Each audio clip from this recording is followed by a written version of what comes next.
Good morning all student. चलिए, कल का क्लास हुआ था, डे 5 हुआ था ना। आज क्या होगा? डे 6 यही ना। कल सिर्फ क्वेश्चन चला था ना। कल सिर्फ क्वेश्चन चला था और बताया था कि यदि सेकंड पर्सन इन्वर्टेड कॉमास के अंदर जब सेकंड पर्सन रहेगा तो उसके लिए ऑब्जेक्ट डालना अनिवार्य होता है। तो देखो यहाँ पे लिख दिए हैं वही चीज, उसी का आज डीपली चलेंगे कि narration with reporting verb having no object. जब कह रहा है कि यदि इन्वर्टेड कॉमा के अंदर सेकेंड पर्सन न हो तो रिपोर्टिंग वर्ब छूटा हुआ है, रिपोर्टिंग वर्ब के बिना बदले ही इनडायरेक्ट स्पीच में क्या कर देंगे? परिवर्तन कर देंगे, यानी कि बदल देंगे। ठीक है, जैसे कह रहा है कि ही सेड, उसने कहा। क्या कह रहा है? माय नेम इज राज, मेरा नाम क्या है? राज है। कह रहा है ही सेड, कॉमा इन्वर्टेड कॉमा को हटाएं तो कंजक्शन के शब्द का प्रयोग किए, डैड का प्रयोग किए। ठीक है, और ये जो है फर्स्ट पर्सन है। फर्स्ट पर्सन किसके अनुसार? सब्जेक्ट के अनुसार। फर्स्ट पर्सन का यह क्या था जी? पोसेसिव एडजेक्टिव था। तो अब ही का पोसेसिव एडजेक्टिव क्या आएगा? His name was Ram. Raj था ना, राज था। ठीक है, यहाँ तक कोई दिक्कत नहीं ना। आप देखिए लिखा हुआ है कि यदि सेड को टोल्ड में बदल देंगे तो ऑब्जेक्ट देना क्या हो जाएगा? अनिवार्य हो जाएगा। क्या होगा? अनिवार्य होगा। तो ऑब्जेक्ट सेड को टोल्ड में जब बदलेंगे तो ऑब्जेक्ट देना अनिवार्य होगा। अनिवार्य कब होगा? जब सेकंड पर्सन होगा तो आप दे सकते हैं, अन्यथा अगर चेंज करते हैं, सेड को क्या करते हैं? चेंज करते हैं, तो टोल्ड के साथ कोई भी ऑब्जेक्ट लगाना होगा। सेड को अगर चेंज कर रहे हैं तो क्या यहाँ पे ऑब्जेक्ट डालना अनिवार्य हो जाएगा। या तो अगर नहीं अगर डालते हैं, जैसे यहाँ ही सेड डैड। ठीक है, अब ही जो है कौन सा पर्सन है? ही जो है यह थर्ड पर्सन है ना जी। कौन सा पर्सन है? Third person. तो थर्ड पर्सन चेंज होता है क्या? नहीं चेंज होता है। तो ही इज जो है किस चीज में चेंज हो जाएगा? वाज में, गुड हो गया ना। देखिए जैसे कहने का मतलब है कि ए भी सही है, ए भी सही है। अगर ऑब्जेक्ट देते हैं आप, ऑब्जेक्ट डालते हैं तो इस सेड को टोल्ड में चेंज करना होगा। ठीक है, अगर टोल्ड में नहीं चेंज करना चाहते हैं, नहीं चेंज करना चाहते हैं तो सेड को सेडे में छोड़ दीजिएगा। ठीक है, सेड को जब सेड में छोड़िए कब? इन्वर्टेड कॉमास के अंदर में देखना है कि सेकंड पर्सन नहीं ना आया है। अगर सेकंड पर्सन आएगा, यदि सेकंड पर्सन आता है तो यहाँ ऑब्जेक्ट देना अनिवार्य होगा। अगर सेकंड पर्सन नहीं आएगा तो दीजिए या नहीं दीजिए। अगर दीजिएगा तो ऑब्जेक्ट डालिए, नहीं देना है तो सेड को सेड में छोड़ दीजिए। ठीक है, चलिए अब ध्यान दीजिए यहाँ पे क्या कह रहा है? सेकंड टर्म में कह रहा है कि यदि इन्वर्टेड कॉमा के अंदर सेकंड पर्सन हो तो रिपोर्टिंग वर्ब के बाद अपने मन से कोई भी ऑब्जेक्ट डालकर इनडायरेक्ट में बदल देंगे। ठीक है, जैसे करने का मतलब है कि कोई भी ऑब्जेक्ट, तो देखो तो ही सेड कॉमा और inverted comma you are good. तो ध्यान दीजिए यहाँ थोड़ा सा क्या ध्यान देना है? क्या ध्यान यही देना है कि ये जो है इसको पूरा को क्या बोलते हैं जी? Reported speech. जब सेंटेंस अगर रिपोर्टेड स्पीच में सेकंड पर्सन आएगा, कौन सा पर्सन? सेकंड पर्सन आएगा तो ऑब्जेक्ट देना क्या हम बोले हैं? अनिवार्य होगा, एकदम अति अनिवार्य होगा। नहीं तो सेकंड पर्सन ऑब्जेक्ट के अनुसार चेंज होता है, तो कैसे हम लोग चेंज करेंगे? ऑब्जेक्ट देना जरूरी है ना। तो कोई भी ऑब्जेक्ट दे सकते हैं। हम यहाँ पे क्या लिए हैं? मी लिए हैं। क्या लिए हैं? मी। अगर यू लीजिएगा, जब ऐसा स्थिति आ जाएगा ना तो यू ऑब्जेक्ट के रूप में क्या लीजिएगा आप लोग? यू लीजिएगा ना तो बनाने में आसान होगा। बनाने में क्या आसान होगा? He told you dad, just के तस छोड़ देना है। यू आर का चेंज कर देना है वर्ब में, और गुड। पर्सन को चेंज नहीं करना पड़ेगा आपको अगर यू रखोगे तब। लेकिन मी रखोगे, हिम रखोगे, हर रखोगे, देम रखोगे, इट रखोगे तो चेंज करना होगा। ठीक है, तो इसके अनुसार क्या चेंज किए? यानी कि मी के अनुसार सेकंड पर्सन था, सेकंड पर्सन ऑब्जेक्ट के अनुसार, ऑब्जेक्ट में मी है तो मी का सब्जेक्ट क्या बनेगा, आई।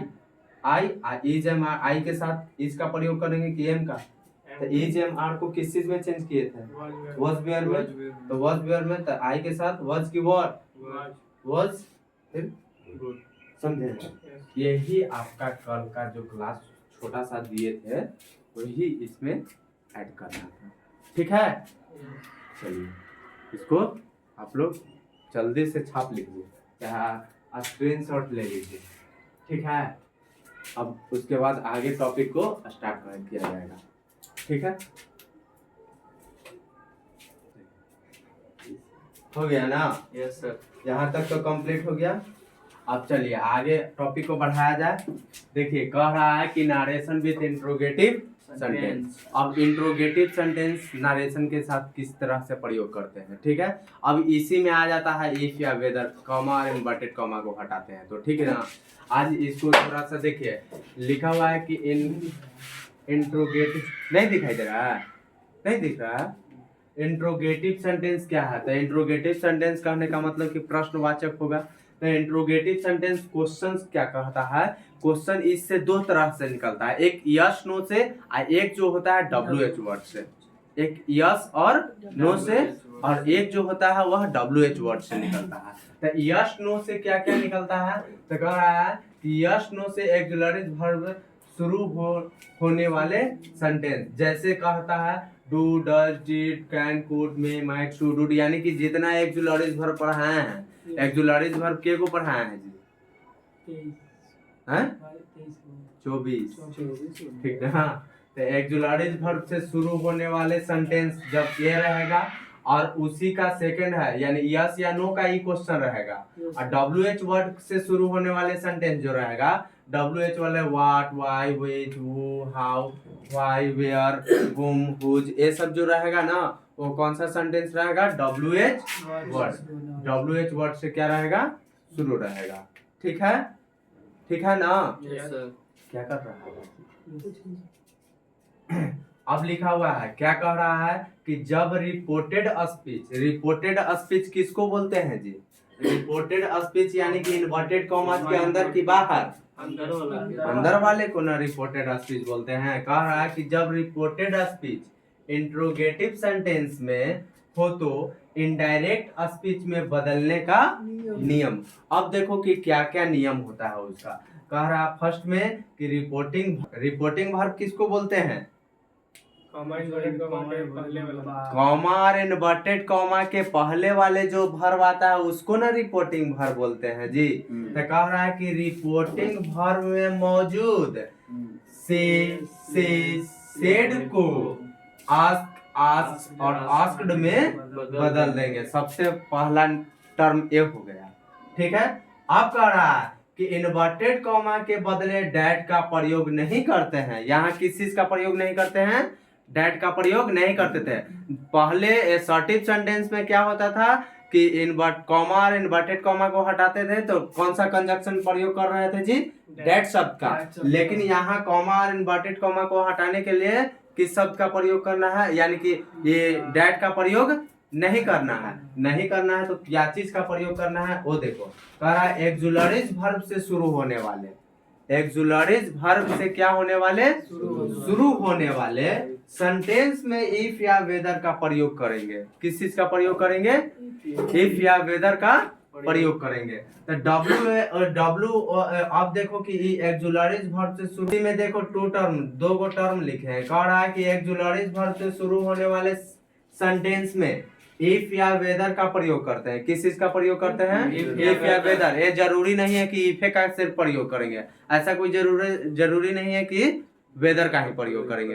इफ या वेदर जो मन में आए वो कर सकते हो, ठीक है। अब कह रहा है कि WH वर्ड से देखो अगर WH वर्ड से जब शुरू होगा ना तो WH वर्ड से शुरू होगा तो कॉमा और इन्वर्टेड कॉमा के लिए इफ वेदर या डैट का प्रयोग नहीं करते हैं।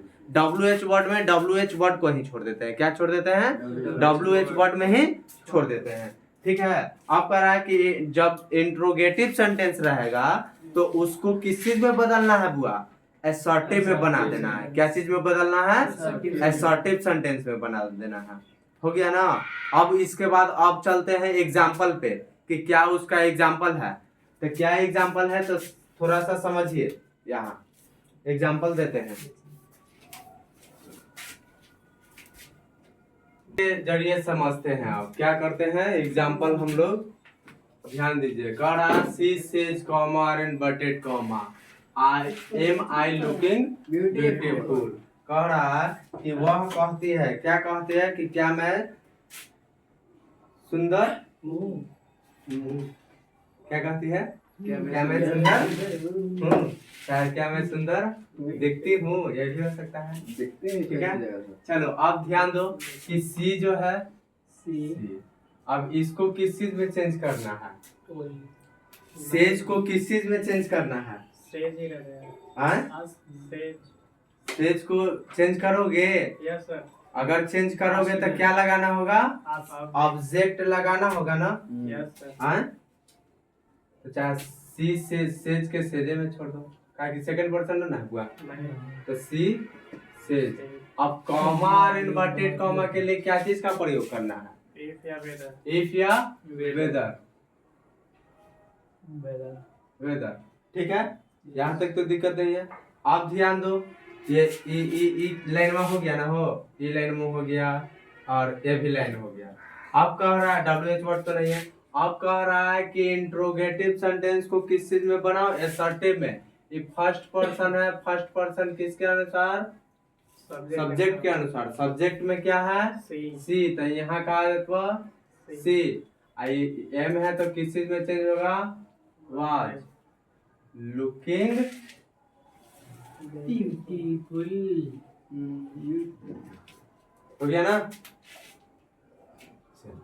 कह रहा है सेकंड नंबर की कविता सेड टू मी, कविता मुझसे क्या कहती है, कही, क्या कही, डू यू नो लोकेश, क्या तुम लोकेश को जानते हो। मतलब क्या होता है, लोकेश नाम है किसी का।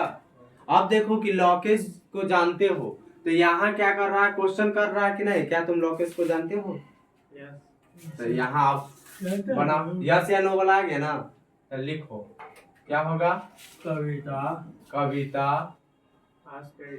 आस्क्ड मी इफ या वेदर। ठीक है, अब यू जो है सेकंड पर्सन ऑब्जेक्ट के अनुसार, ऑब्जेक्ट में क्या है, ऑब्जेक्ट में क्या डाला हुआ है यहाँ, मी, और उसका सब्जेक्ट बनाओ, उसका सब्जेक्ट बनाओगे तो क्या बनेगा, आई। अब नो है वर्ब का फर्स्ट फॉर्म, तो इसको क्या बनाएंगे सेकंड टर्म में, I knew Lokesh, I knew Lokesh. हो गया ना। अब देखो विशाल सेड को टोल्ड कि आस्क्ड, अब रमेश है तो रमेश। अब देखो ये कॉमा और इन्वर्टेड कॉमा को हटाने के लिए क्या बताए थे, इफ या वेदर। इफ या वेदर कब बताए थे, जब एक्जुलरी से स्टार्ट हो तब। यहाँ तो देख लो कि कोची से WH वर्ड, तो WH वर्ड से जब स्टार्ट होता है तो WH वर्ड, इफ या वेदर नहीं प्रयोग के WH वर्ड ही छोड़ देते हैं। इफ है सेकंड पर्सन ऑब्जेक्ट के अनुसार, ऑब्जेक्ट में क्या है आपका रमेश, तो रमेश के लिए क्या आ जाएगा ऑब्जेक्ट, यानी ही, तो ही का ऑब्जेक्ट क्या आ जाएगा,